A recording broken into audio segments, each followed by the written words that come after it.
Welcome back to the Warroom, presented by the Sideline Journal. I'm your host, Mason Wrather, and joining me today is Liam, the Warroom analyst, and the draft expert that makes all of his draft decisions, his dog. Yep, that's Finley right there. Hey, week one, we made it. That was awesome. Mason, we got so much to talk about. Everything from the games itself, breaking down maybe some of the film, looking at the progression of the year. Um, we love fantasy football, and there was a trade that happened today, Mason. I'm excited to talk about all of it.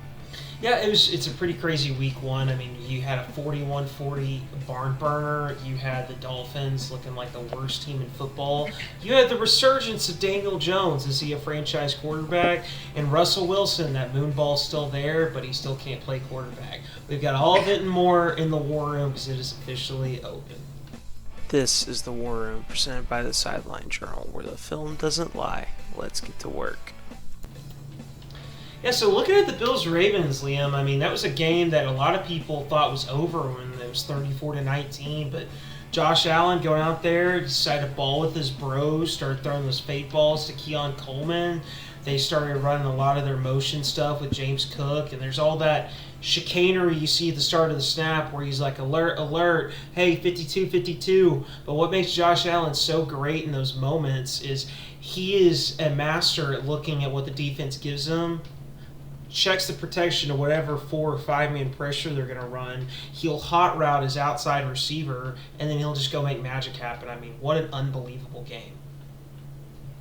Yeah, that game was absolutely insane. I was one of the people, just like the Bills fans at the game, I was one of the people that left early, went to bed probably at the end of, right at the beginning of the fourth quarter. I wake up pretty early, so I thought I'd just hit the hay. Ravens won it, right? Wake up the next morning, Oh, Josh shit. Allen, incredible comeback. Yeah, insane. I mean, when I was looking back through it, the Bills couldn't stop the run at all in the first half, and even in the second half.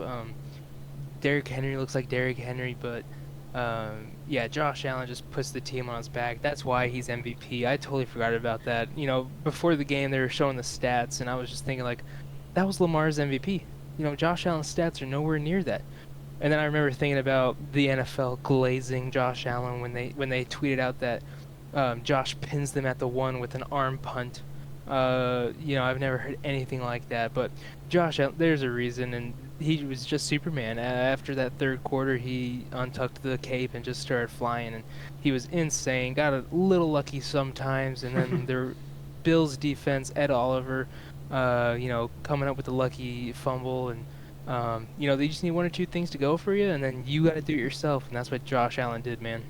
Yeah, Ed Oliver was a menace that entire night. Like, Sean McDermott, he's such a weird head coach for the team because you think of Josh Allen, you think of the offensive line and the Bills, you think how aggressive they are, but Sean McDermott's such a cool, steady mentality of my defense is going to bend, but it isn't going to break, and for the Bills, they kept bending and breaking all night. Like, it looked like they couldn't stop Lamar at all. But when the biggest moment showed up, Ed Oliver would show up with 5 pressures, 3 TFLs, had the forced fumble on Derrick Henry late in the game. And I just think for me, it's what you said, Josh Allen looks like Superman. But what I think makes Joe Brady such a special OC, he allows Josh Allen to go out there and play free. I made the joke, he goes and balls with his bros. But truthfully, Josh Allen has such a command of that offensive system. He's so comfortable with the weapons, the O-line, the skill talent around him, and he's such in tandem with Joe Brady. He can go out there, they can make their checks, they can have pre-snap motion, they can start to diagnose the picture, and he honestly is the most comfortable when he's not playing structure, when he's playing behind, when he's got to make something happen, and he's grown so much with decision-making with the football. Early in his career, he turned it over so much.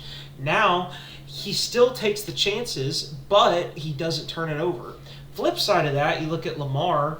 A lot of people call him LaMarvelous Jackson. Heck, I look at that 3rd and 12 that the Bills had him in. He scrambles all the way almost to the goal line and scampers all the way for the first down. But Todd Monken's offensive system, it's built perfectly for Lamar, but I also think that's the kryptonite. It doesn't allow for a lot of freedom for Lamar to change, make audibles, make calls, present a different picture. They are in a lot of condensed sets, 12 personnel. They've got a full back out there. They've got a wing in the backfield. Zay Flowers is really the only true deep threat that he has out there. And I just question sometimes late game decision making with John Harbaugh. I think that's going to continue to show up for the Ravens. I know it's an overreaction for week 1, but I think this is a very good preview of what the playoffs are going to look like for the Ravens. Yeah, that Harbaugh, there's a graphic going around Twitter that I saw a couple times throughout the day, and the graphic just keeps on getting bigger and bigger. It's like the most recent Ravens losses where there was a big lead that they blown, and it's insane. And so, like, is it time to have some uncomfortable conversations about Harbaugh with his late game discipline? I mean, that was just insane, especially just last night was just the worst one. Being up just, I know it wasn't like a whole lot, but being up at like, what was it, 40-25, something like that in the fourth quarter. That's just hard. And then you said Zay Flowers is the only deep threat. I mean, Derrick Henry's a deep threat. That's Look what true. he was doing. That's true. 50 to 60 to 70 yard runs all night. And then D-Hop with that one-handed catch. He might still have it, man.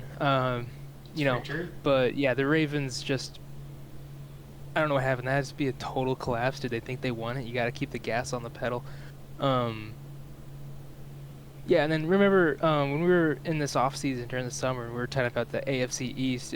Mason, I brought it up and we talked about it, and I think you agreed. But the Bills have a good team around him. We're always talking about Josh Allen, but don't forget, like, it's a solid group. They don't have the names, but they're just consistent, and they're just a good squad, balanced. They don't have the roster like the Eagles or a roster as like the Lions, maybe through and through, but they have a solid roster, so don't doubt them ever, especially with Josh Allen at the helm and with McDermott there.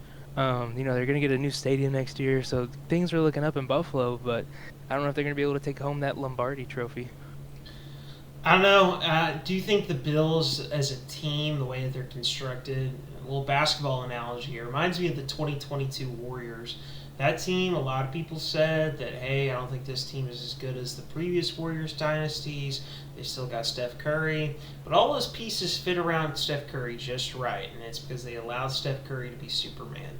I think that's what the Bills do, and that's what they do a really good and great job of with Josh Allen, is Joe Brady, Josh Allen, the pieces around him, great O-line, 2 good tight ends, deep X and Keon Coleman, a good intermediate threat with Khalil Shakir, a great back in James Cook. And I just think that offense, I would never want to play them in the divisional round of the playoffs because it's going to be a threat. But speaking of deep threats, is it true that Zay Flowers was fantasy wide receiver 1? It's true. I mean, if you would have told me that before the draft, hey, you can pick him late, but you got to start him. You got to start Zay Flowers. I wouldn't have started him above any other of those, like, first, second, third, fourth, fifth round wide receivers. Zay was probably going in like the 5th, but still, I don't have that confidence in him. And yeah, at the end of week 1, we see Zay Flowers as wide receiver 1. Do you know who wide receiver 2 is? I have no clue, to be honest with you. Keon Coleman played in the same game. How about that? Yeah, that's just insane. Would not have been on my radar. Yeah, and then let's just name the top 3. So we got Zay Flowers, Keon Coleman, and then number 3, Quentin Johnston. The man that can only catch passes in the Southern Hemisphere. Insane. I mean, these top 3 for fantasy. No fantasy expert out there was saying, yeah, this better be your starting lineup week 1. Is it going to last? No, it can't. That would be impossible. But it's just insane to start out the year. Zay Flowers, Keon, and Quentin Johnston. I mean, last year, Jaden Reed was the number 1 wide receiver out of week 1, and then he finished like 54. So, my advice maybe to some of these guys, if you have any of these top 3 players right now, Zay, Keon, and Quentin, you might want to buy low, sell high. Just going to say that. I think that's great advice because in fantasy for me, I go back, because I've been doing it for a long time, I go back to 2021 or 2020, the year Jonathan Taylor went ballistic. First 2 weeks, he had 8 points, 11 fantasy points. I almost traded him for I can't even remember, but it was a crappy haul because I was just like, man, he's going to be my backup. And then for week 3, when he put up 28 fantasy points, he's on my bench. don't ever overreact to first week fantasy point totals. Like me, I'm in a league where I felt great after the draft, but then the team puts up only 80 fantasy points. It's because Malik Neighbors scored 11, Nico Collins scored 5, Omarion Hampton put up 8. Like, for me, I'm going to trust my draft evaluation. I'm going to wait week 3, week 4 before I start having any sort of decisions. Week 5, week 6, if it's still not there, that's when you start going, oh crap, I need to make a trade. That's always been my philosophy. But, you know, if you wait that long, you know, it's like stocks, right? If you wait that long at week 5 or 6, you know, you might have waited too long if you really want to get rid of them. If they still stink after that, then if you try to sell them, you're not going to get anything for that. You're going to have to probably pay somebody to take your guy, or you're just going to have to drop him. You know, these guys are all in kind of, you know, especially Quentin. I mean, what game in North America has he ever kind of balled out on? You said this is the guy. You know, I would just say it's a South America thing, and I would try to get rid of him. And then Zay, you know, it's a run first, kind of like Philadelphia. Lamar scrambles a lot, but their QB design runs mainly, so that takes out some too. He's not, you know, he proved he's a pocket passer, but last year, Lamar's best pocket passing year, and Zay finished with like 3 touchdowns. So you could say like, big progression year. I don't know. He had a lot of yards, but the touchdowns are what scores. So these guys, I'd kind of all be looking to sell. Mason, what else do you want to talk about in fantasy football? Running backs, QBs, running backs for me. No, you go ahead. You go ahead. I was just gonna say, saw some stat that said like, no tight end scored over 16 points. This is the first time in week 1. First time since like 2018. Yeah, I was saying it all off season. This is the year of no fantasy tight end. I drafted my fantasy tight end in my normal league in round 12, and he put up 11 points, which is exactly what I needed out of him. No more, no less.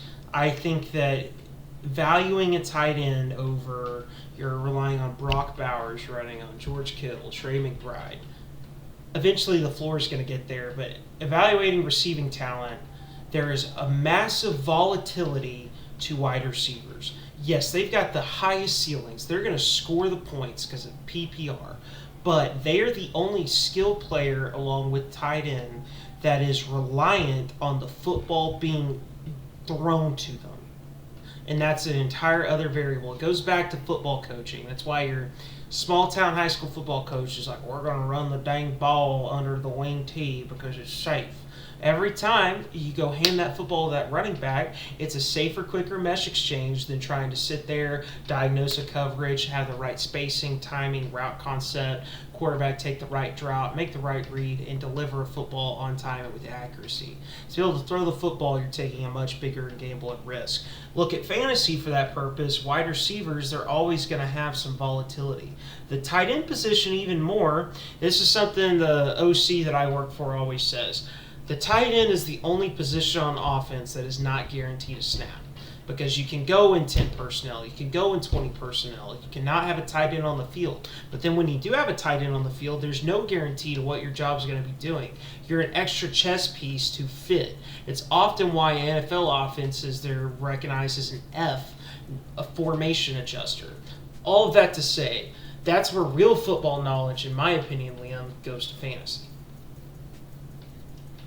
Yeah, I mean, that was some great knowledge right there. And we talked about a couple weeks ago, maybe a month ago, we talked about maybe the rise of the 12 personnel, a staple. You know, are we going to call that second tight end a totally new name? You know, we got the wide receiver and then we got the slot wide receiver. Are we going to give that second tight end a name that sticks, and so we can recognize that? Because I still believe that we're going to see a lot more 12 personnel. Well, real quick to your point, go look at the Raiders. They lined up in 12 personnel and 29% of their offensive snaps. Go look at the Bears, the Cole Kmet and Colson Leveland. They did it out of like 31% of their offensive snaps, which are both league highs. And it's because they've got 2 great tight ends. Go look at the Bills. Go look at the Ravens. It's there, I'm telling you. Yeah, and so with that being said, though, the NFL, I think, is going to love it, and these coaches are really going to start to use that. But for fantasy-wise, is that going to be as good? And Mason, you talked about one of your first points right at the beginning was drafting the tight end low, and we did preach that a lot this year. And, you know, some of these tight ends that were drafted, Brock Bowers, you know, he was like the second or third round in some leagues. Tyler Warren was pretty high. You know, Sam Laporta, Travis Kelce, George Kittle, Trey McBride, all right? Those guys like didn't score. Brock Bowers was at 15, but everybody else was like right around 10. Okay, look at the wide receivers that you could have drafted around those rounds. All right. Zay Flowers was like a 4th, 5th round. Okay, you could have picked him over that Travis Kelce or Noah Fant. No, Sam Laporta, Mark Andrews. Those guys. You could have picked. You know, Amico was around that round. Deebo Samuel finished 6th with 22 points. Michael Pittman was a little low. But Sutton, Harrison, those guys all finished with almost 20 points. All right, so if you did that, you would have missed out on about 10 points, which could have been the game. So just saying, you know, picking those wide receivers first, letting you get that value tight end at that bottom. You know, one of my favorite guys was Brenton Strange. All right, he was one of my favorite guys, the Jacksonville guy. I was really bummed out because it was actually his second string that caught a touchdown pass. Hunter Long caught a touchdown pass, got him like 7 points. But guess what? I drafted Tucker Kraft. I love Tucker Kraft, and I wanted a Packer. I got him like round 9 or 10, and then with my last pick, got Brenton Strange. They finished with the same amount of points. Yep. 9.9. So, you know, value tight end speaks a lot right there. I think Brenton Strange is going to have a good year. If you saw the targets when he was in, I'm hyped about it. I think he's going to be a great tight end. But, yeah, that's the tight ends right there for you, Mason. Do you want to hit on running back real quick? Well, to wrap a bow on the tight end discussion, this is one major factor that I always like talking about because I think it's hilarious. This is the fourth team that this tight end and this former head coach, now OC, have been together on. And every time that this particular player is with this OC, he is featured in the offense, much to the hatred of the fans. And if you go look at that Steelers-Jets game, it was no different. Jonnu Smith lined up for over half of all of Steelers' offensive snaps, either as a running back, H-back, or tight end. He was targeted 7 times and caught the ball 4 times for 12 yards and a touchdown.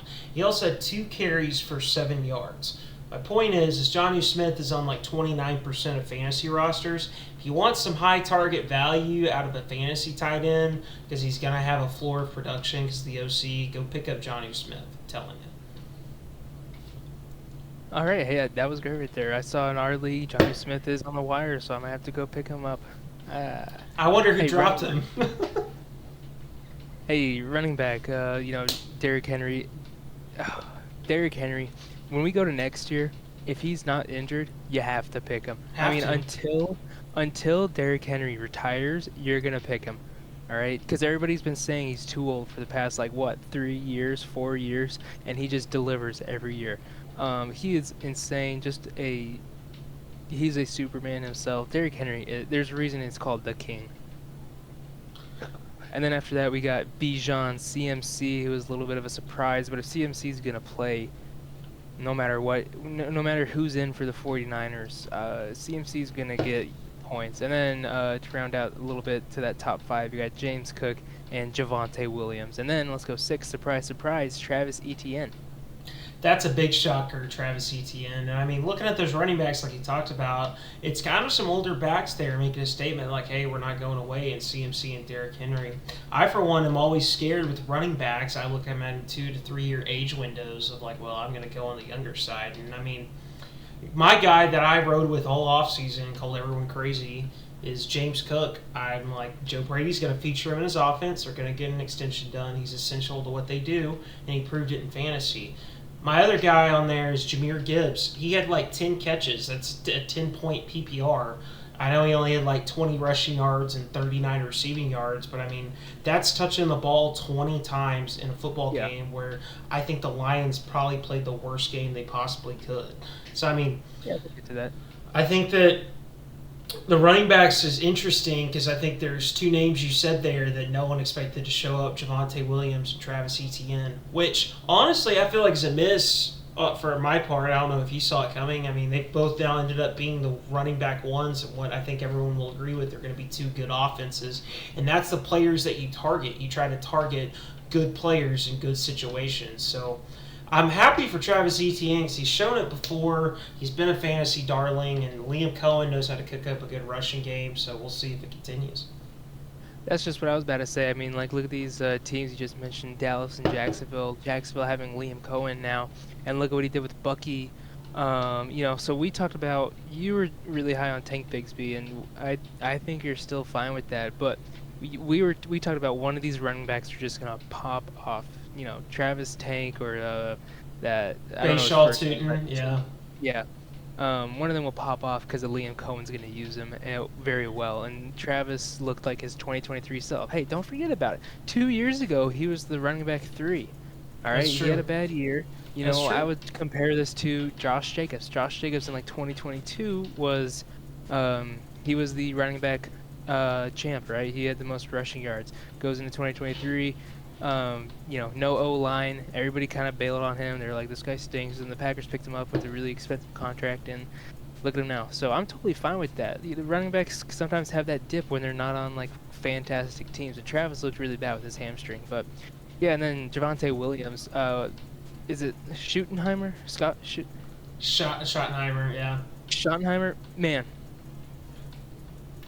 I didn't expect that. That offense for the Cowboys looked really good, and Javonte was getting a majority of the carries, and I don't even know if Jaden Blue is going to see much grass, and, they looked pretty good. The Schottenheimer, before the rain delay, everybody was clicking, and it looked like it was going to be a fantastic game. Could have been like the Bills-Ravens high scoring, but that stupid rain delay. But, I think the Cowboys, your run game is not going to be as bad as you thought. Only 54 yards, 2 touchdowns, but still, I think Javonte has something. Mason, how do you feel about a buy low, sell high here? Would you endorse that or no? For me, with Javonte Williams, I mean, the deal is he has never proven it anywhere consistently because he's always dealt with an injury issue. Age 25, going to turn 26 this season, has a history of injuries. He's in a Cowboys offense that also has Miles Sanders. They're waiting for Jaden Blue to get back. He has a high floor because Schottenheimer's shown he's going to want to run the football and tote the rock. I just wonder how much he's going to hold up. And, I mean, most of his production was not – he didn't have a high receiving floor. He didn't have a lot of rushing yards. He just punched in 2 touchdowns because they got down to the goal line. So, it just depends on what value you're going to get. If someone is trying to trade you a bad skill, like a good skill player that had a bad week 1, like DJ Moore and another player, I say you take it. If someone's trying to trade you Deebo Samuel, I'd decline it. It just would have to be a situation, but I do think that if you get what you think's a good value, sell. That's fair, and trying to come up with a trade for that, it's always all about the value and then what do you need, right? So that's always a little tough one. Hey, for fantasy football, that's mainly the main things. I mean, QB, they're going to score points as well, and of course Josh Allen got basically 10 more points than everybody else. But if you want to talk real quick, number 3. Okay, so number 1, Josh Allen. Number 2, Justin Fields. Number 3, Indiana Jones is the new nickname. No more Danny Dimes. Indiana Jones with 29 points, Mason. How do you feel about Indiana Jones? Well, I'm going to move this conversation a little bit away from fantasy and now just talking about that game a little bit. Because Sure. Indiana Jones has no fantasy relevance whatsoever. He ran in 2 touchdowns. This is where the bulk of his stuff came from. They played probably the worst secondary in the league with the Dolphins, who I think are going to fire their coach after week 6. But he's exactly what I predicted him to be. It's why me and you had that entire off-season discussion of stats versus film, who's going to be the starter, and I put my hand on the table for Daniel Jones because he's exactly what Shane Steichen needs. If you watch that game from a play caller's perspective, Shane Steichen didn't do anything crazy. He called a very good, brilliant game built off of his run game RPO system. They let him play action, drop back, boot game. They were 40% successful on their drop backs, which means that if you're hitting it at that clip when you go to pass the football, you're being efficient. And that's exactly what Daniel Jones did. I mean, he was 23 of 29, didn't turn the football over, kept the offense moving. He made a receiver by committee look like a good receiver room because Adonai Mitchell, Alec Pierce, Tyler Warren, Michael Pittman, they all showed up. The O-line played good. The Colts defense, they've always been, scrappy dudes that have been there. But my point to Daniel Jones, he's not going to win you any football games. We're going to go into tougher matchups. We're going to be like, what the heck is he doing? But Shane Steichen, I think, proved with this game that if he can get league average quarterback play, his offense will put up points and numbers. Yeah, I mean, that game looked pretty good from Danny Dimes. And, we talked about before the season about how they have a good surrounding cast around them, right? Look at their running game, look at the offensive line, and then look at his receivers. I mean, he doesn't have, a Justin Jefferson, Jamar, CeeDee Lamb. But, from wide receiver 1 to, wide receiver 5, they're all pretty good. And then you throw in Tyler Warren and Mo Alley Cox, and they get the job done. And so, the Colts, they have a good offense. They need a quarterback. And if Indiana Jones can just give you the bottom of what you need, he'll be fine. All right, he doesn't have to go anything above that. He doesn't have to try anything harder than that. Just give whatever they need, just the bare minimum to succeed, and they'll be fine. All right. The Colts looked pretty good. I'm excited to see them maybe be a little better, a little more competitive in the AFC South. So Danny Dimes the man, but Mason, the Dolphins, are they a fraud or not? I don't think you even call them a fraud because they are what we thought they were. I mean, Mike McDaniel is... I feel for him, truthfully. He's designed an offense that is purely based off of, I'm going to get the fast dudes running, and we're going to design passing concepts based off of precision decision-making and accuracy. And the reason he designed that is the only two things Tua Tagovailoa has as an NFL quarterback. He doesn't have a strong arm. He doesn't have a mobility. He doesn't have pocket presence. He doesn't even really have command of the troops. What he's always had is the ability to make the right decision quickly and throw it with accuracy. This is a little sad, but unfortunately, I think after 4 or 5 extremely major traumatic concussions that we are seeing in real time the de-evolution of Tua's decision-making. Because you can pull up Film Watchers, he broke it down there. You can pull up Dino Talk Sports on TikTok, he broke it down really well. But I mean, just shouting them out, but watching the game live. They've got 2 in breaking digs, but they're 2 fast guys. It's Jalen Waddle and Tyreek Hill. The read on that is, look at the boundary safety. Is it 2 high or 1 high? Is it quarters or is it man? And that's a very basic day 1 read for an NFL quarterback. You should be able to see that pre-snap. He looks the safety off. He turns to look, and he sees the in-breaking dig of Tyreek Hill, wide butt naked open. Then he gets timid and shifts in the pocket, throws it off platform late. The ball sails high. That tips off Tyreek Hill, and it's an interception. What if that is a 25-yard explosive gain that sets him up in red zone territory? That drive might lead to points. My point is I think that Mike McDaniel, as an offensive play caller, I think he has some good stuff. I just think his personnel, specifically at quarterback, is doomed the Dolphins. Bad O-line, bad quarterback decision-making. I just don't see how this gets any better from here. Yeah, that's exactly how you should put it. I don't see it being better from here. I mean, they got to do something. Mike McDaniels, is he going to go by halfway through the season? They don't have a whole lot going for them. It was really sad. We were talking about this earlier in the year. They might be one of the worst teams in the league. Kind of a bummer, but because their offense can be so explosive, but they just can't. I think a lot of it, I'm going to blame a lot of it on Mike McDaniels. You're talking about Tua, which is just so sad. But yeah, they just don't have a lot. I don't know what's going on with there. Mason, if you want to keep it moving, going to fraud or nah. We didn't talk about this pre-show, so I'm going to hit you with a curveball here. But are the Bengals a fraud or nah? 17-6 against the Browns. Barely escaped them. Are they a fraud or nah? Multifaceted question. I'll try to answer it quickly.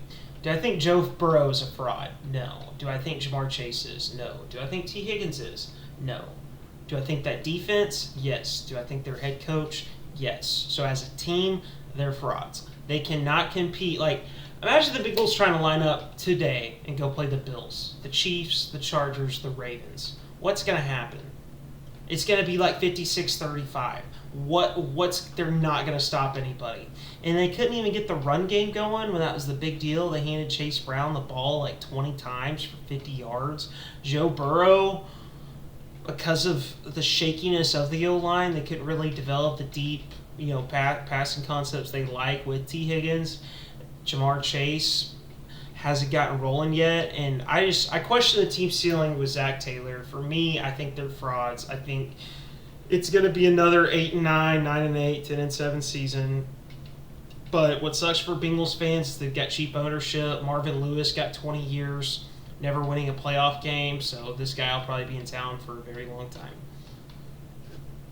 Yeah, that sucks because the NFL did their top 100 where they say it's by the players. In like top 15, there's 3 Bengals players, but they didn't even make the playoffs. Trey Hendrickson, Jamar, and Joe.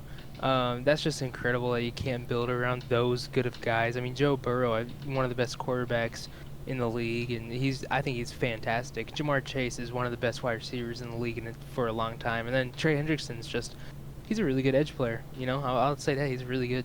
And you can't build around that. That's just insane. And especially against the Browns, who we thought were going to be like one of those worst 3 teams, right? 42-year-old Joe Flacco with Jerry Jeudy as a wide receiver 1, with like no true real running back 1. Their defense isn't terrible, but it's not fantastic. And you win by 1. It's week 1, and sure, things might have been rusty, but so was the Browns. They had stuff that was rusty too, but Joe Flacco looked pretty good out there. And then you let like the 4th round pick, Dylan Sampson, end up being one of the best running backs of the week, bringing in 2 touchdowns.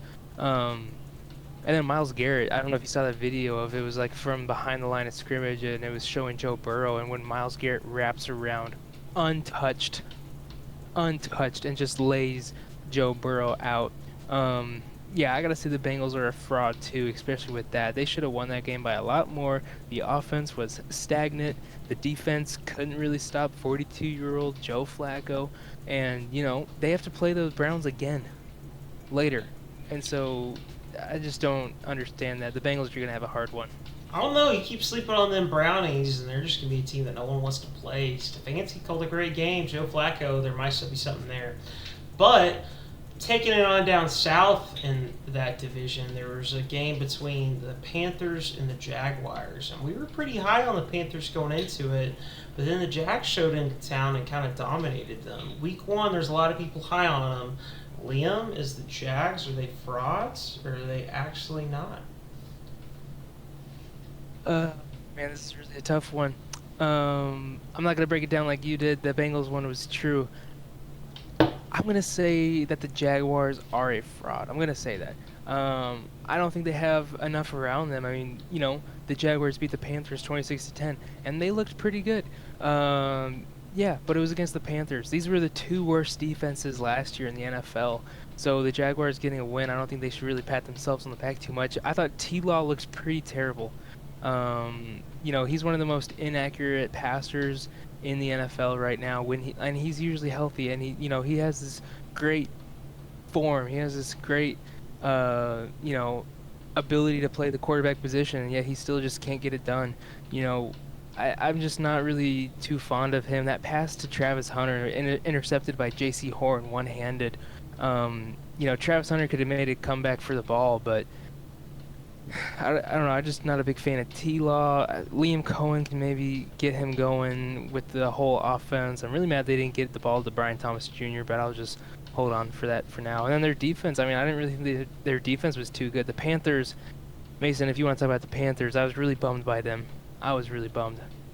Yeah, I mean, not to put the entire offensive performance on one person, but having Ike Ekwonu out at left tackle had a major impact on that game because Joshua Allen, Haynes Allen, Josh Allen, whatever the edge rusher for the Jags calls himself. Josh Hines Allen, thank you. He's changed his name.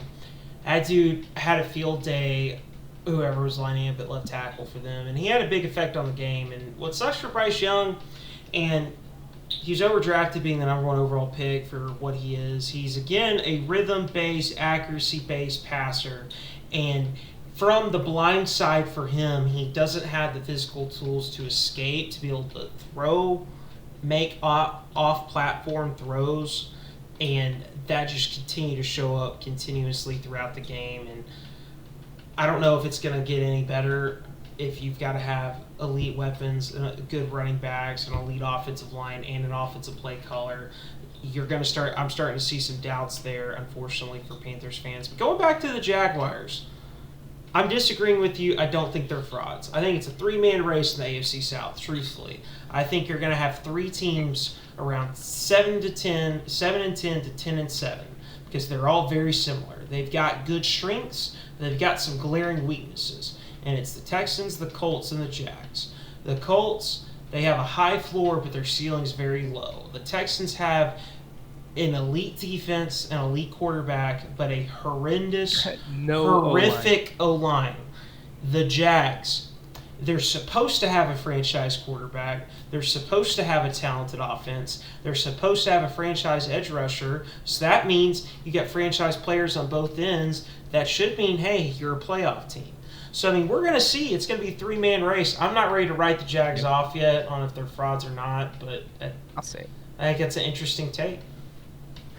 Hey, Panthers, last thing on Bryce Young is there was like a 2-minute drill right before half that they were running, and Bryce Young was looking nicey, dotting it up. And then he threw this like 15-yard corner route to Xavier Legette, and Xavier has like 5 yards before he hits the sideline, and he only gets 1 foot down for some reason. He didn't try toe tapping, he was just like taking regular steps out of bounds. The rhythm of the drive, like you said about Bryce Young, the rhythm of the drive stalled right after that, and then they don't go down and score right before half. Could have been a way different ball game, but Xavier Legette, I mean, you heard it on the Sideline Journal first. He's in a bad category of wide receivers that I think it would be close to time to say, like, hey, we got to get rid of this guy. Maybe they could look for a guy like DJ Moore could have been a good guy if they ever kept him, but they should really try looking to trade Xavier Legette, throw like a 4th round, maybe even a 3rd round in there for DJ Moore, bring him back, because that would really help them out. Yeah, I think, real quick, I was just going to say, last on the Panthers, it was a dumb move getting rid of Adam Thielen. I mean, the last 7 games when Bryce Young looked good, he had like 46 catches, 550 yards, and 3 touchdowns. Like, I think that was a dumb trade. Fair. Mason, I know you've been wanting to talk about this one. Broncos-Titans, the Broncos defense versus the Titans rookie quarterback. Mason, are the Broncos fraud or nah? I think the Broncos showed some major signs of being frauds. I mean, I don't think the Titans are a good football team. I think the Titans have a bad head coach. I think they have a bad defense. I really think the Titans, other than Cam Ward, are a fraudulent team. And the Broncos are supposed to be a team that went 9-8 with this top 10 quarterback, from what I was being told this offseason, and an elite head coach and the defensive player of the year. And you're telling me you can only beat the Titans 12-10 in the season opener, where you had a run game that got over 150 rushing yards? I mean, come on. Bo Nix, to me, looked very mortal. I mean, he had some terrible decisions made. I mean, 2 interceptions, very close to under 58% completion percentage. For me, I look at that team, the way that they're built, I don't see the offensive firepower. I do see an elite defense. Is it going to hold up over 17 games winning that way? I just think they have only one way to win. They've got to score first on a scripted drive from Sean Payton, play elite defense, and then hope Bo Nix doesn't turn the football over. But then if he does, or if you don't score first, guess what? You're not built to win. So I see signs of frauds, especially in a tough division. I think they're more fraudulent than people realize. Hey, Watchdog Tristan Collins said that the Broncos are going to be one of the best, and I think me and Mason were talking about, I don't think so. I got a bunch of stuff on the Broncos. I haven't liked Bo Nix since college. I thought he was checking it down way too much in college at Oregon, and look what he's doing now. All right, he has one of the highest check down rates. It's like him and Russ are up there.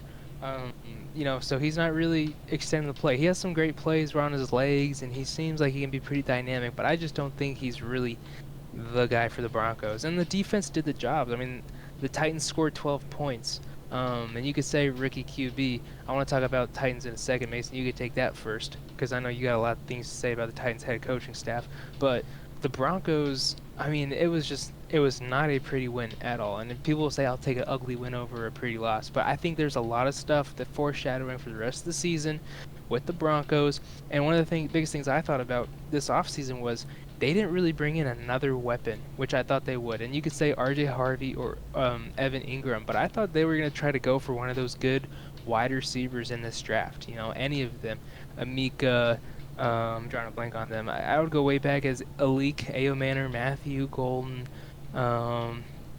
any of those good wide receivers they could have gotten and brought him in, because they only kept Sutton, who, Mason, I know you said you don't think he's a true wide receiver one.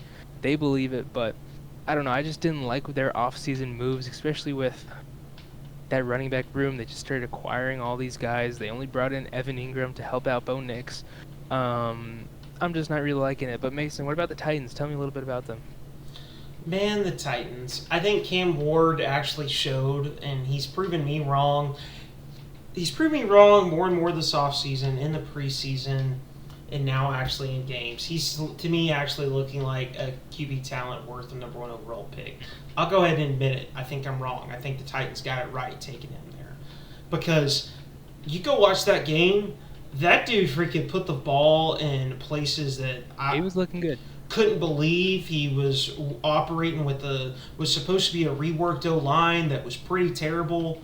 And, I mean, his weapons, his play caller, their $30 million wideout consistently let him down with drops, bad MAs, and I think Titans fans could take away from that game being excited, like, well, at least we've got our guy, because if he holds this level of play up this season, he might be the only thing standing. Brian Callahan does not deserve his job. I finally starting to read reports that are saying that the Titans almost moved off of him. They're like, we'll let him get a quarterback. That's franchise mismanagement. If you think that dude sucks, get him out of town. Cardinals weren't afraid to do it with Steve Wilkes. He was the last one and done head coach. I mean, if you don't think that the head coach that you're hiring for your multi-million-dollar organization can do it, the film shows it, the organizational management shows it, get rid of him. His game management shows it. His in-game clock management, his play calling shows it, his post-game reaction. Like, he can't even handle the post-game interview well. Like, that is the easiest one of the easiest jobs. Like, go be a politician out there. Like, hey, you're the lead public face for your organization. Find ways to answer questions without answering them. It's not very hard. Mm-hmm. Anyways, to answer your question about the Titans, I feel like I made my opinions very clear. Cam Ward, not a fraud. The rest of that organization, very fraudulent. Yeah, Cam looked awesome. I was loving what I was seeing from him. So Titans fans, like you said, a lot to look forward to with him. But yeah, Calvin Ridley needs to bring in those easy, like short seam routes. He should have gotten those. That would have been a totally different ball game. Alik Manor, hey, who talked about him first? He looked pretty good, and he had a catch. He caught it against Patrick Surtain as he was falling down. He was barely out, but that was against Patrick Surtain, and these two guys are rookies, and that was one of the best defenses in the NFL. Kyle Allen, Nick Benito, and Patrick Surtain. I mean, come on, first performance, first week, and they looked like pretty decent. They only put up 12 points, I know, but that was pretty decent. So I'm looking forward to the Titans, watching them throughout the year, seeing if they can pull off a couple upsets. Yeah. I think Cam Ward gives them a shot to do that, but kind of our last game fraud or not segment to talk about, it's kind of the team that you're wearing. I know they got a kicker named Brandon McManus, and they absolutely demolished what was supposed to be the Super Bowl favorite out of the NFC, 27-13. The Green Bay Packers. Is this a Super Bowl contender? Are they frauds, or are they for the real deal? No, this is for real. And I told you on the live stream right before kickoff on Sunday, I said, look, I might have been a delusional Packer fan before, but before the Micah Parsons trade, but especially after, there's a whole different vibe. And we don't have the best secondary or the best wide receiver core, but I'm telling you what, we're built in the trenches really well, and I think we can get it done, and I'm for real on this. Now everybody else is like, oh, look at the Packers. Cam Newton thought that the Packers were fraudulent before, and now he came on like first take today, and he was like, yeah, the Packers are looking pretty good. Come on. I mean, and it was worse than that before because Isaac DeSalo scored that incredible one-handed catch with 2 minutes left. It was garbage time. So really it was 27 to 7. So I'm not really too upset about that little bit, but the Packers, we had everything. The QB pressures were annoying Jared Goff. Evan Williams, who I talked about a lot, he's our third string safety, comes up with a pick. And Josh Jacobs didn't even really get going really well, and we dominated like that. So I'm really hyped. Jordan Love looked different. Look at his mechanics, the way he steps back, his back foot, and then his hips to his shoulders to his angle that he throws it. He looked different, I swear. So that was, and it looked good. His seam pass to Tucker Kraft in the end zone for a touchdown was one of the best passes of the year so far. It was phenomenal. Just underneath the safety, just over the middle linebacker, tight coverage, throwing it to a spot, not the player. Phenomenal. And then, just to wrap it up real quick about the Packers, we didn't really hear too much from Keyshawn Nixon. I saw a lot of hate coming from the Packer fan page on Twitter about Keyshawn Nixon, but he didn't really let up anything. Amon-Ra St. Brown had 45 yards receiving, which is awesome if we can keep it to that. Yeah. And then the defense just, the defense just had a totally different vibe. And I know, Mason, you hate to hear this, but Micah Parsons brought a totally different vibe to that defense. We were, I'm just going to say, I don't hate it because it's the reason I shaved my head. I, as a Cowboys fan, was one of the loudest saying, we let a generational pass rusher, a generational defender go for mystery boxes. Micah Parsons is a generational defender, and I think everybody saw the effect he can have on a defense when, excuse my language, he bitched Penei Sewell. He made a third string safety have an interception, and he showed up all dang day. I mean, I don't think it's a... I mean, come on. The reason you're able to shut down that team, you added Micah Parsons to a good defense, and now it's a great defense. Thank you. I mean, everybody said, I said this on Sunday, I'm repeating myself, but in case you didn't hear it, people were like, oh, you don't have Jair Alexander anymore, what are you going to do? Jair barely even played last year, so we're just going to do what we did last year, which was be pretty good defense. The Eagles and the 2 Detroit games, watch those. Jeff Hafley is a madman.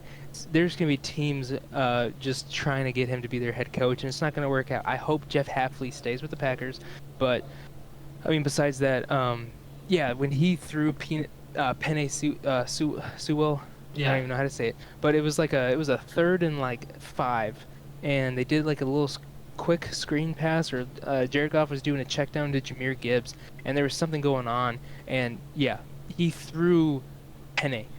Threw him. That guy is huge, and then the Packers just rallied against the ball against Gibbs. It was phenomenal seeing stuff like that. So Mason, I want to say this because I have a lot to say about it. The Lions are frauds. I think they're going to come way down. There's going to be a good amount of regression. Look how good they were last year. They were really good with the passing and the run. They still got all those players, but Ben Johnson, Aaron Glenn out. What's going to happen? Those linemen looked pretty bad, and I think there's going to be some serious regression without those play callers there giving them those incredible plays. There is unfortunately a stat out there that Jared Goff without Sean McVay or Ben Johnson is 0-17-1 as a starting quarterback. That is a real stat that's out there. However, I think calling the Lions frauds is a bit of an overreaction. They have too many talented players on both sides of the football to call them frauds. I mean, you can just go top to bottom, they've got too much.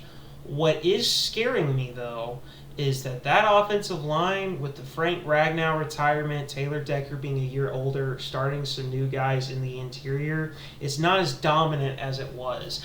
And that's what they've built their offense off of, is a dominant O-line, a dominant run game, play action built off of it.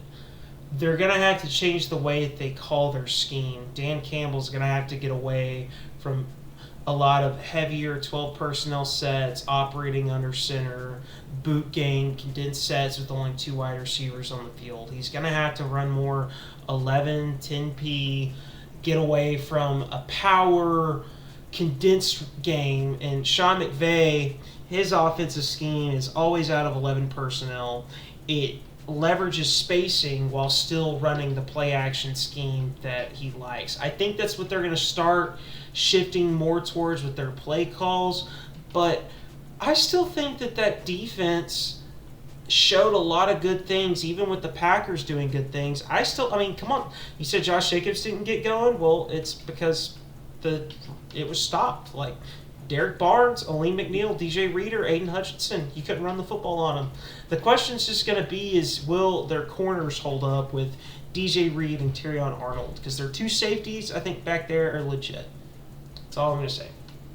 Hey, breaking news.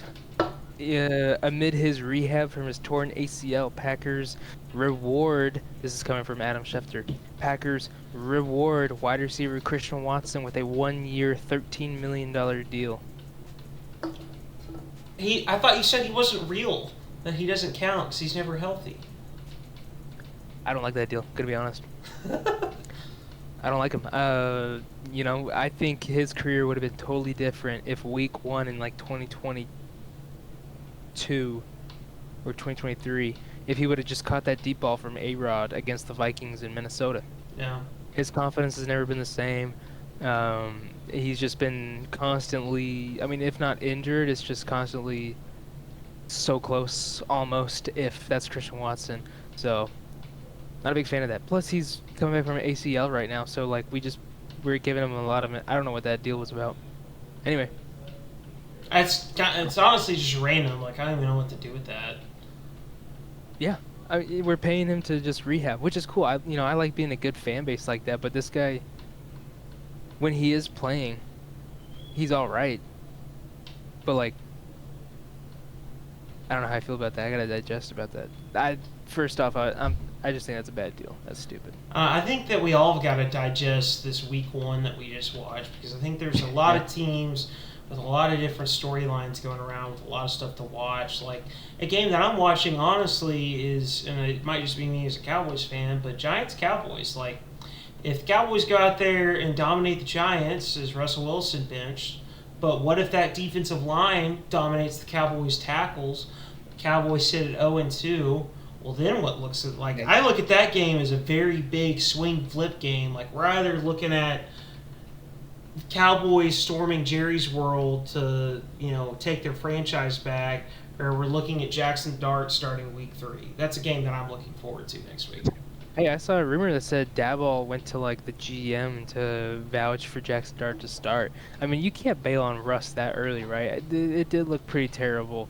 But, I mean, come on, let's see what the offense can get cooking. That was, a tough matchup. That was a tough game. Not everybody was clicking on the defense as well. It wasn't just Russ on the offense. The defense was looking all right. We saw Abdul Carter, who we were just praising so highly about. He was closing out a basketball drill. He was closing out Jaden Daniels when he was in a drop back. Instead of just going full throttle towards him, he just was jogging towards him. I don't know what that was about, but yeah, the Cowboys-Giants, that's fun. NFC East, good rivalry. Both try not to go the dreaded 0-2. That's so much closer to 0-3, and then you gotta start thinking, are we even gonna make the playoffs? Mason, I think y'all will be fine. What's up? I was gonna say another team that could be the dreaded 0-2, Chiefs-Eagles. I'm hoping it is the Chiefs. Please let it be the Chiefs. I mean, you saw Travis Kelce take out Xavier Worthy. That was wild, and they're down Rashee Rice. I hope they get down bad early. I don't want to see the Chiefs in the playoffs, please. I'm tired of it. I like Andy Reid. He's not terrible, but just I don't like the Chiefs. Sorry. I don't know. I just think there's a lot. I think there's a lot to unpack from Week 1. I hope you guys enjoyed kind of what we took away from Week 1, because we tried to do some interesting takes. Like, we tried to talk about teams that aren't going to get talked about in the national media. Like, how many out there are talking about the Jags-Panthers? Well, we are. How many are talking about the Colts-Dolphins? We are. Yeah. Like, Titans-Broncos in depth like that. We're not going to, on this show, this podcast, this project, we're not going to sit there and just be like, I'm a diehard Cowboys fan, and I'm never going to sit there and start the Tuesday off with, well, Dak Prescott is a top 5 quarterback, and Jerry Jones is the greatest GM since sliced bread. Debate me. Because that's what you'll see on the morning get up. That's what you'll see on First Take, and we're not going to do that. But I'm looking forward to next week, Liam. I think that it'll be interesting to see fantasy-wise who's going to bounce back, who's going to be frauds, and where we all overreacted. Like, so what if the Dolphins go out and score 60 points next week? Not going to happen. I don't think it'll happen, but that's how the NFL is. It's what can you do? It's any given Sunday. Catch us Sunday right before kickoff. Yeah, hey, so the other thing that we're starting off that you might can see on YouTube, we might do it on Instagram Live, might post over to Instagram or to YouTube, just kind of what we're feeling. But every Sunday now, 10:30 to 11:30 in that window, we're going to do a quick pre-game preview of this early morning slate of just our final thoughts, previews of each game. You should catch it live there because we'll drop some takes. Like Liam called it, that the Packers were going to go out there and dominate the Lions. Yeah, hey, hit us up with the fantasy football takes as well. We would love to answer those live, so be in the comments asking who should I start over who. We'd love to break that down real quick for you. Yeah, absolutely. Well, we appreciate y'all rocking with us, and we'll catch you in the next one sometime next week. Peace out. We hope you enjoy the latest episode of the War Room presented by the Sideline Journal. Make sure to click to subscribe and follow us along, as we'll be providing this show along with other short-form content over the next 17 weeks as the NFL season goes along. We hope to see you join us for the kickoff show on Sunday, and we'll see you next time.